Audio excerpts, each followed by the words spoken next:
Hello again. The Genus project is fast-tracking research support to address the barriers of entry into palaeosciences. It believes that South Africa's rich palaeontological, palaeo-anthropological and archaeological record provides a unique advantage to heritage-related scientists. So for more on this, we're joined by project leader, Dr. Christine Steininger. Thank you very much, Doctor, for joining us this afternoon. Never want to give up. I insisted on actually reading all of that, but give us a sense or an idea of what we're talking about here in lay terms. So palaeosciences, I mean, we think about palaeoscience in a very basic way. So every kid is curious about dinosaurs, and they love them, and they want to know more about dinosaurs. And humans, as a species, is curious about our past worlds and what the world was like around them, how the world has changed over time. How has the Earth always looked like this? In a nutshell, that's palaeosciences. It's basically looking at our past world, our ancient world. What's the difference between paleoscientists and archaeologists? That's a very good question. So from a scientific discipline, the two are different but overlap. So paleontology is the study of ancient life, and archaeology is the study of human-made cultural remains, like stone tools, structures, fire, that kind of stuff. Let's take a look at this. What insights from the past life are gained by paleoscientists? Well, I always say that paleosciences can inform us about almost anything. So we've gained much insight on different aspects of life in general. It could be not only understanding ancient life, but how life has changed over time.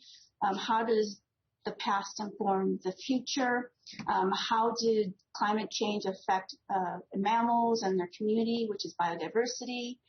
Migration events, what led to extinctions events? Can we predict the next one that's going to come up? And how can we manage that? And how do humans utilize the environment or their surroundings in face of these changes? And can we not only predict, but can we change policy around climate change based on what's happened in the past? You also outline that, we are more similar than we are not, actually, if I could put it that simple. What does that mean, especially when you take a look at the South African context? What has your work revealed? Well, we know that from the fossil record, the earliest modern humans come from Africa. That's 300,000 years ago. So we all share a DNA that's very similar to each other. That's 99.9% similar to each other, and 1% that is beautifully unique and different. When we talk about, boosting this kind of research and this kind of work, what did you find in the South African landscape? We do not have enough of it. And, when we talk about knowing the past in order to prepare for the future, you speak of policy, why it's important. So in terms of paleoscience in South Africa is unlike any other place on this earth. We have probably the most continuous fossil record of anywhere in the planet. So we have fossil record from 3.6 billion years ago, which is the single cell cyanobacteria that produced oxygen into the atmosphere, which if that didn't exist, we wouldn't be here today. All the way to the Middle Stone Age, where about 18,000 years ago. And then we also see, interestingly, in South Africa, we also see modern humans and the invention of technology, beads, adornments, abstract thought. So when we think about South Africa is the first of many discoveries.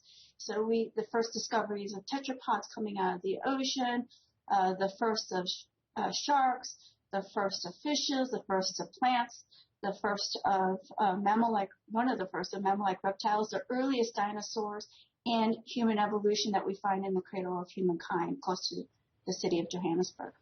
Where do people find this fascinating information? Well, we have a website, and there are other websites. May I give my website? Yes, please.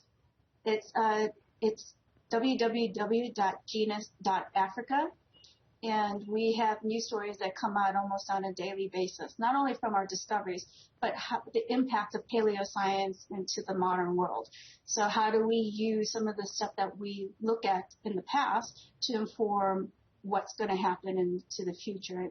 And climate change is a big one about how does climate change affect, not only humans, but also animals in the present. And how do we combat that? How do we make changes now and to preserve our future? There's a saying that nothing is new, rather, under the sun. So with all this wealth of information that we're sitting on, we can have all the policies that we like, but if we don't implement them, and it would sound like it's the job of each and every single one of us as, human beings living on this earth to take care of it for those who come after us. So what do we do where, filtering this information to the everyday South African or everyday African is concerned? So just not only just everyday South Africans, but humans in general, and how to preserve their environment. Is just taking a look around in their environment. In the last 20 years, we could see these environmental changes that are occurring. And so it's just the everyday thing. It's not always the big major initiatives. Sometimes it's just the individual initiatives that make these drastic changes.